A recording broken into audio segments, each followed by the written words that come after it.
நீங்க low corp, zero sugar diet follow பண்றீங்களா? அப்படின்னா இந்த ராகி சேமியா ரெசிபி உங்களுக்கு தாங்க. இந்த ராகி சேமியா உங்களோட பிஸி மார்னிங்க்கு ஃபுல்லா வச்சிருக்கும். மோரோவர் இதுல நெறைய நியூட்ரிஷனல் பெனிஃபிட்ஸும் இருக்கு. ராகி சேமியா செய்றதுக்கு நெறைய எஃபர்ட்லாம் போட வேண்டியது இல்லைங்க. ரொம்ப சிம்பிள். 10 நிமிஷம் தான் ஆகும். வாங்க இப்ப எப்படி செய்றதுன்னு பார்க்கலாம். ராகி சேமியா 2 கப் எடுத்திருக்கேன். இது நல்லா மூழ்குற அளவுக்கு தண்ணி ஊத்தி 2 நிமிஷம் ஊற வச்சுக்கலாம். 2 நிமிஷத்துக்கு மேல ஊற வச்சீங்கன்னா குழஞ்சிடும். ஸோ 2 நிமிஷம் ஊற வச்சு உடனே வடிகட்டிருங்க.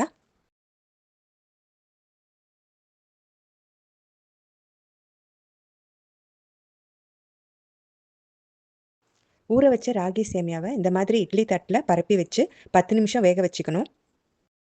இந்த மாதிரி சேமியா உதிரி உதிரியா இருக்கிற மாதிரி பார்த்துக்கோங்க. நம்ம ஊற வைக்கிற டைம் கரெக்டாக இருந்தால் தாங்க இந்த மாதிரி வரும். இல்லைன்னா ரொம்ப குழஞ்சு போயிடும். இந்த மாதிரி பரப்பவே முடியாது. இப்போ இட்லி குப்பரையில் இந்த தட்டை வச்சு 10 நிமிஷம் ஆவியில் வேக விடணும். ராகி சேமியா வந்ததுக்கப்புறம் இந்த மாதிரி ஒரு பவுலில் எடுத்து வச்சுக்கலாம். இதில் சுகர் சேர்க்காததுனால 2 பனானா எடுத்து இந்த மாதிரி மேஷ் பண்ணி எடுத்துக்கிறேன்.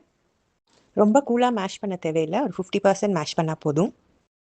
நம்ம வேக வச்சு வச்சிருக்கிற ராகி சேமியாவை இதில் சேர்த்துக்கிறேன். ஃப்ளேவருக்காக ஏலக்காய் தூள் சேர்த்துக்கிறேன். ஃப்ரெஷ்ஷாக துருவின தேங்காய் சேர்த்துக்கலாம். கொஞ்சமாக நெய் விட்டு முந்திரி பருப்பு, கிஸ்மிஸ் பழம் வறுத்து சேர்த்துக்கிறேன். இப்போ எல்லாத்தையும் சேர்ந்து நல்லா கலந்து விட்டுறலாம். அவ்வளோதாங்க, சுவையான ஹெல்த்தியான ராகி சேமியா ரெடி.